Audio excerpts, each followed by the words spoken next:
Bulgarian split squats are the worst, but they also stink if you can't perform them with good form. So by the end of this video, you're going to know how to perform the Bulgarian split squat without any sort of knee pain, without any sort of hip pain, and with a ton of balance. Now, before we get into things, I want you to make sure that you are subscribed to the channel, you have notifications turned on, leave a comment below with any questions you have, and give a thumbs up because that helps me continue to bring awesome information like this to you. And look, if you don't know where to get started with your workouts and you need a little bit of help, click the link below and you can get 52 weeks of workouts delivered to your inbox from me as a thank you for giving me your email address. I promise I won't spam you, but I will send you a ton of workouts. So it's a win-win.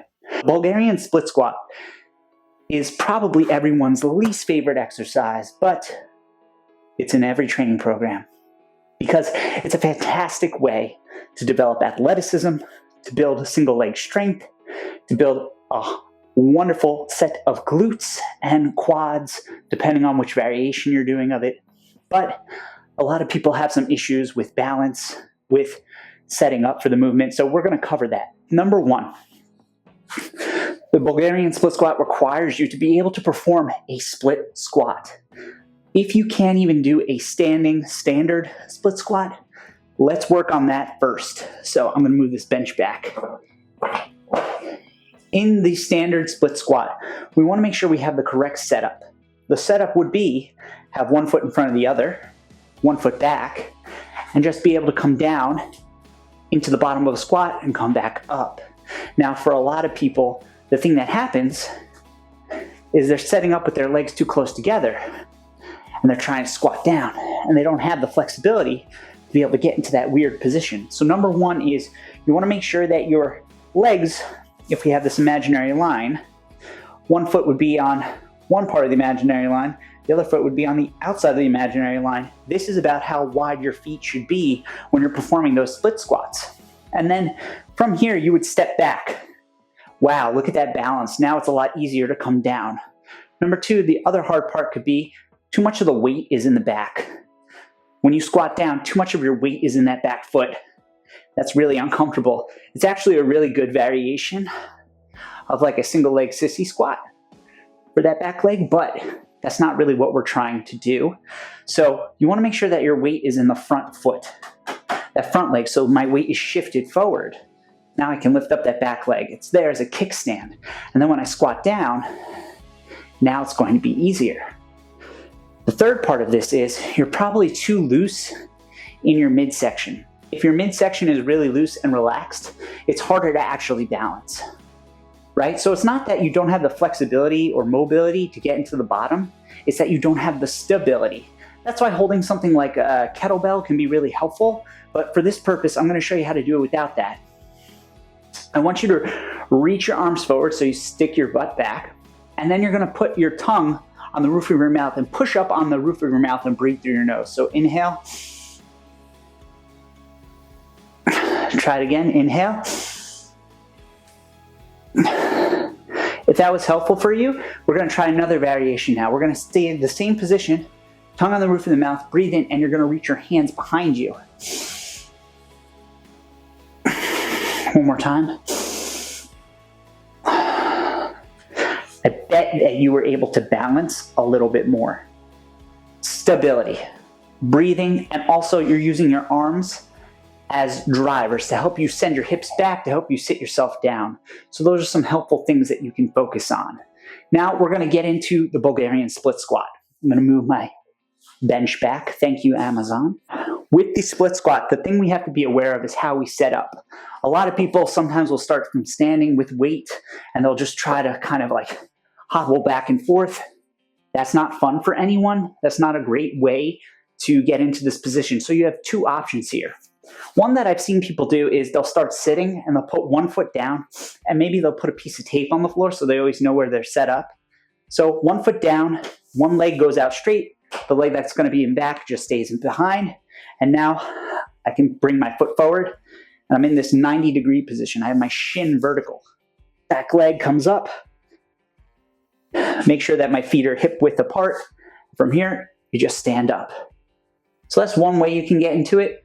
Another way I like to do it, and this is the way I'll do it, I'll have the weight on either side.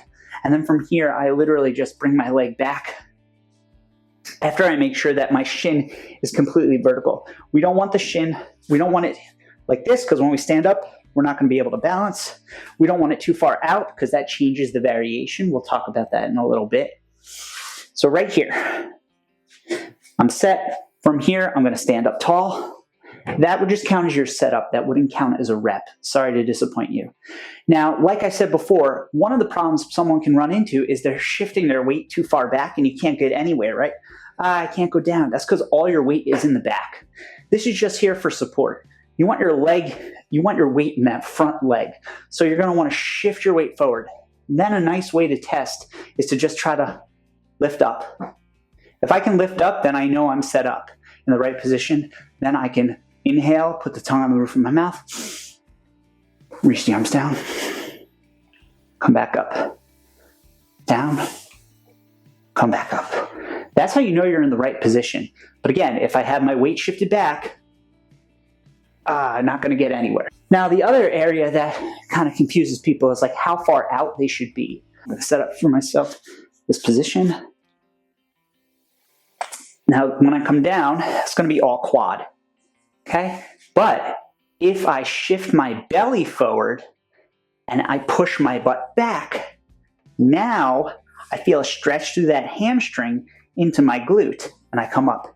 That is a more hamstring and glute dominant variation. So variation number 1, which would be more quad dominant, would be to be upright. Variation number 2, which would be more hamstring and glute, would be belly tilt forward. But we could take this even further, right? So, because that's going to be that version. We could take this even further. I could take my foot and move it further out. The further away you get from the bench, the more mobility is required. And the more emphasis on hamstrings and glutes you'll get. So I've moved my foot out quite a bit. So now I'm in this bigger split position and I come up. So again, I'm going to lower down. This is a big stretch. This is more hamstrings here, more hip flexor, right? This is just another variation until eventually you can get out pretty darn far. Come all the way down. All the way up. So that's a few ways that you can troubleshoot the Bulgarian split squat. Of course, you can load it a ton of different ways. I'll show you one variation that I really love as a way to load the Bulgarian split squat. And it's taking that position and performing the Bulgarian split squat into a single leg RDL. Perform this contralateral, which means I'm going to have it on the opposite leg of the one that's in front. That challenges your hips, your core, and your stability a little bit more. So I'm going to set myself up. Got this nice stretched position. Got my shin vertical. I have my weight to the inside of the leg. From here, inhale. Stand up. That counts as you getting up. It doesn't count as a rep. I like to squeeze my hand to my side. I'm going to lower down. Tap. Up. From here, keep the weight in that front leg. RDL. That's 1. Perform it again so you can see it. RDL. It's 2. That's a really fun variation. You can do it with just body weight too if you don't have. I'm going to use the other leg now so I don't walk in circles. Come up. Sometimes you can reach your hands forward, so I come down. I'm going to reach down towards the ground. I like to think about pushing my shins back and then come back up. That's 1, 2. Big stretch. Down, up. So that's just a fun variation of something you can play around with. That is how you would set up for your Bulgarian split squat. Those are some of the common trouble areas that you'll find with the Bulgarian split squat. And this is exactly how you should perform it if you want to be pain-free, build ridiculously strong glutes, hamstrings, and quads. Now, I showed you using just body weight, which is pretty challenging in and of itself. There are tons of different ways you can load it with a safety bar, a barbell, kettlebells, dumbbells. I first suggest being able to master your static split squat, Once you've managed that, then I would work on the Bulgarian split squat. It's okay to start with the easier version because what's easy for you might be hard for someone else. So just keep that in the back of your mind. And just as a reminder, make sure that you have notifications turned on, you're subscribed to the channel, comment below with any questions, your main takeaway from the day, any other exercise you'd like me to break down, and I'm more than happy to dive into it. And just remember, you're one day away from getting back on track and one day away from realizing how fucking amazing you are.